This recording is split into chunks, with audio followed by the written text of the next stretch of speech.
Hello, everyone.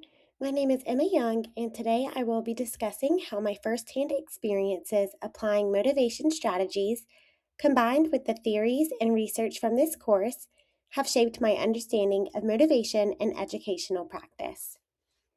Throughout this presentation, I will share 2 acts of motivation that I completed outside of the classroom, connect those experiences to goal orientation theory and expectancy value theory, and discuss 4 practical motivation strategies that educators can use to support students who struggle with motivation. So let's talk about cultivating motivation in the classroom. Why does motivation matter? Motivation impacts nearly every aspect of learning, including engagement, effort, persistence, confidence, and achievement.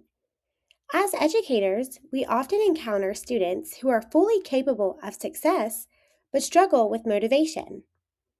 Sometimes students don't believe they can succeed, sometimes they don't see value in the task, and sometimes the barriers to success simply feel too overwhelming. One of the biggest things I learned from this course is that motivation is not fixed.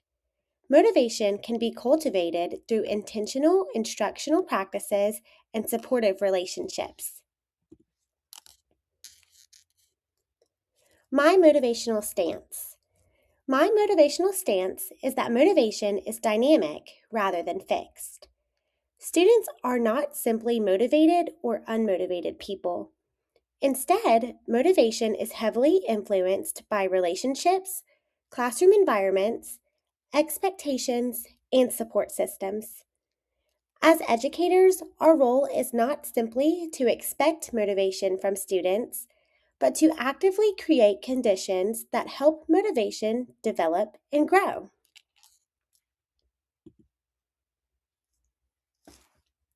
My motivation experiences. My first act of motivation involved helping my sister Izzy train her puppy Gus and connected closely with goal orientation theory. My second act of motivation involved helping my twin sister Ellie begin a fitness journey before her wedding and connected closely with expectancy value theory. Although these situations were very different, both experiences revealed important lessons that can be applied directly to teaching and learning. So, my first act of motivation focused on goal orientation theory. My first act of motivation involved helping my sister Izzy train her puppy Gus. When Izzy first got her puppy, she wanted to train him herself because she wanted to prove that she was capable of doing it independently. However, as training became more difficult and progress slowed, her motivation began to decrease. This experience aligned closely with goal orientation theory because her motivation was initially driven by proving competence and receiving validation from others. I noticed when first talking with Izzy that she didn't have clear goals set, she just wanted to have a well trained dog.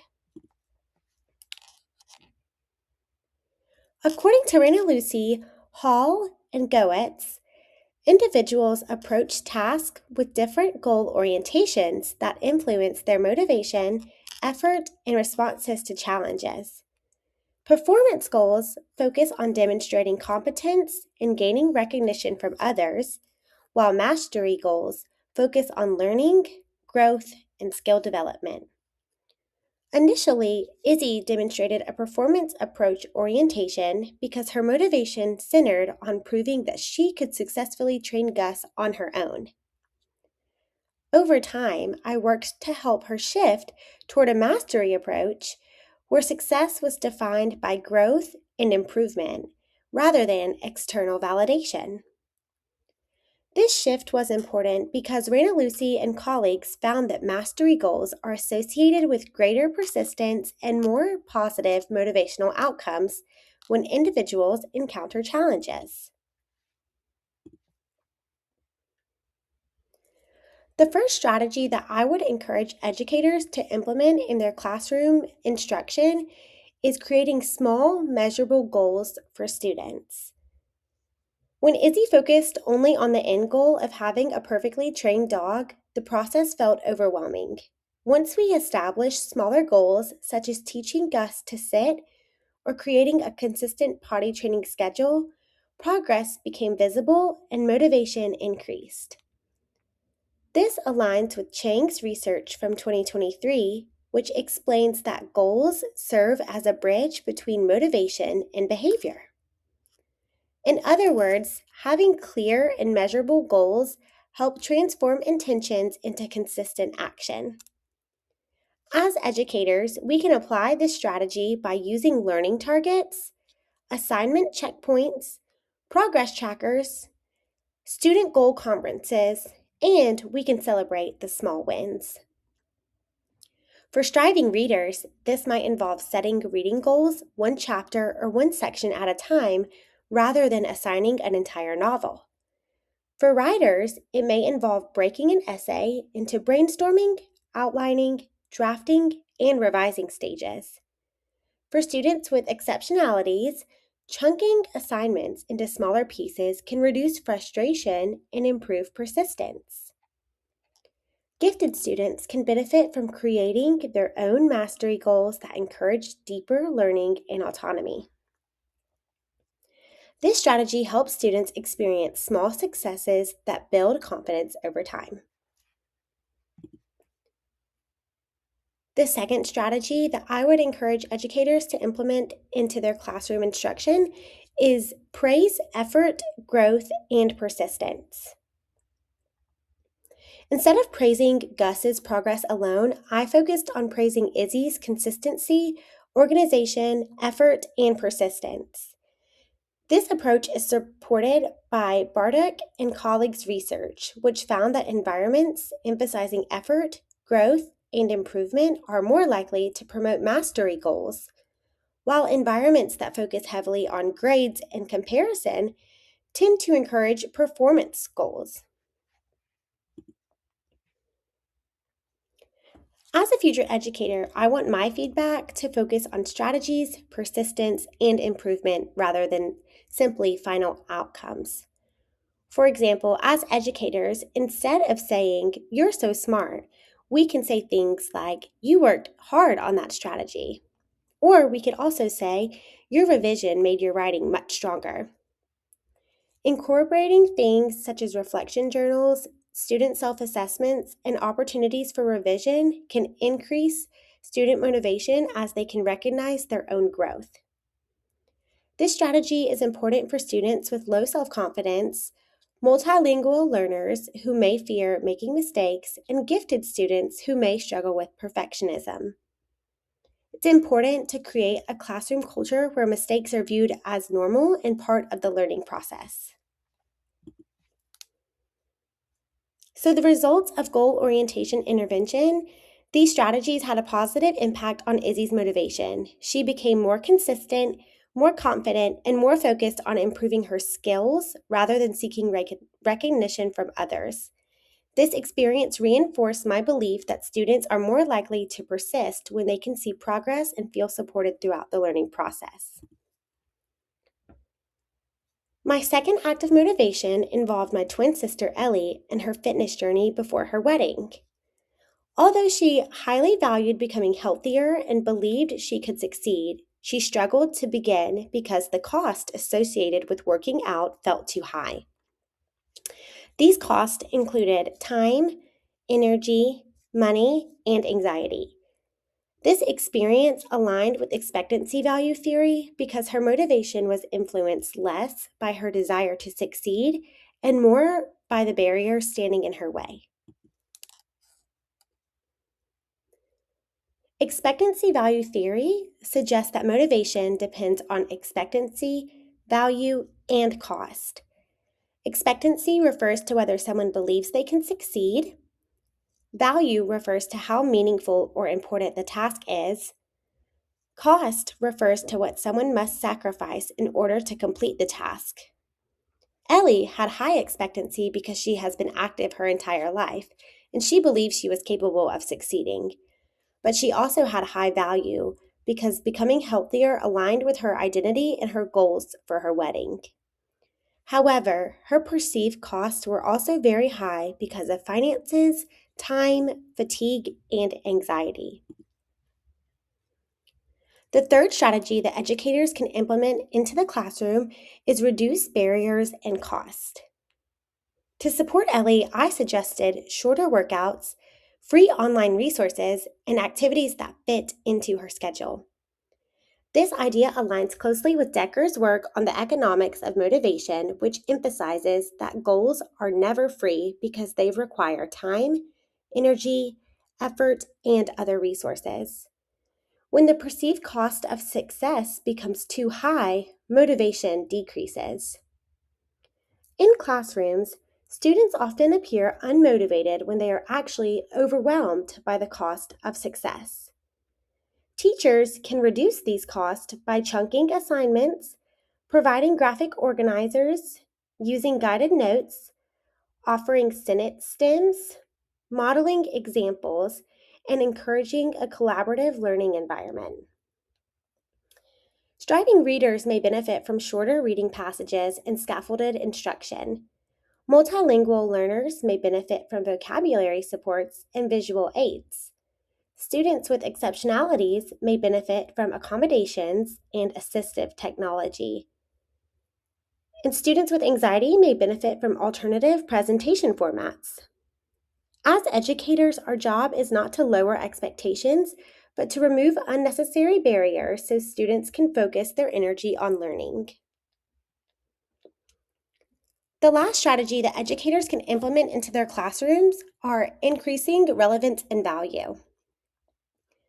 Ellie's motivation increased because exercise was directly connected to a goal that was meaningful to her. Students ask questions like, "Why does this matter? How does this connect to me?" Teachers can increase value by incorporating student interest, providing opportunities for choice, using real-world applications, and connecting learning to future careers and goals. For example, math can be connected to budgeting, shopping discounts, or sports statistics. And writing assignments can allow students to choose topics that matter to them. Multilingual students benefit when instruction reflects their cultures and experiences. And gifted students often become more motivated when they are given opportunities for independent inquiry and exploration. When students understand the purpose behind learning, they are much more likely to invest effort and persist through challenges. So my results from the expectancy value theory: the interventions were successful because they reduced barriers and allowed Ellie to experience early success. These small successes increased her confidence and motivation. This experience reinforced my belief that confidence often grows through small, achievable wins. Throughout this experience, there were some common themes. Although goal orientation theory and expectancy value theory approach motivation differently, both experiences showed similar themes such as relationships matter, support matters, confidence matters, and small successes matter. Motivation increases when learners feel capable, supported, and are able to see progress toward meaningful goals. One of the most important lessons I learned is that motivation strategies cannot be one size fits all. Striving readers and writers benefit from smaller goals and frequent feedback. Bi and multilingual learners benefit from culturally responsive instruction and language supports. Gifted students benefit from autonomy and challenge. Students with exceptionalities benefit from accommodations and reduced barriers. Knowing our students allows us to choose strategies that best meet their individual needs. Based on these experiences, there are several interventions I plan to implement in my own classroom. To support goal setting, I will use learning targets, progress monitoring, and student goal conferences. To encourage mastery goals, I will use progress-focused feedback, reflection journals, and revision opportunities. To reduce barriers, I will use scaffolds such as graphic organizers, sentence stems, and chunked assignments. To increase value, I will incorporate student choice, project-based learning, and culturally relevant instruction. These interventions transform motivation theory into practical classroom practice. What I learned. Personally, I learned that listening and encouragement can significantly impact motivation. I also learned that relationships matter. Professionally, I learned that effective motivation begins with relationships. The better we know our students, the better we can support them and design learning experiences that motivate them to succeed. My future practices. As a future educator, I want to create a classroom that promotes mastery goals, celebrates effort, reduces barriers, and values relationships. I want my students to feel safe taking risks, making mistakes, and growing as learners. Most importantly, I want every student to feel capable of success. For my final takeaways, I would like to leave future educators with 4 strategies. First, break large goals into smaller goals. Second, praise effort and growth. Third, reduce barriers and perceived cost. Fourth, increase relevance and value. My final message is that motivation is not something students either possess or lack. Motivation is something educators can actively cultivate through intentional and supportive practices. I encourage all educators to reflect on how these strategies might help motivate the learners in their own classrooms. These are the references that I used for my presentation.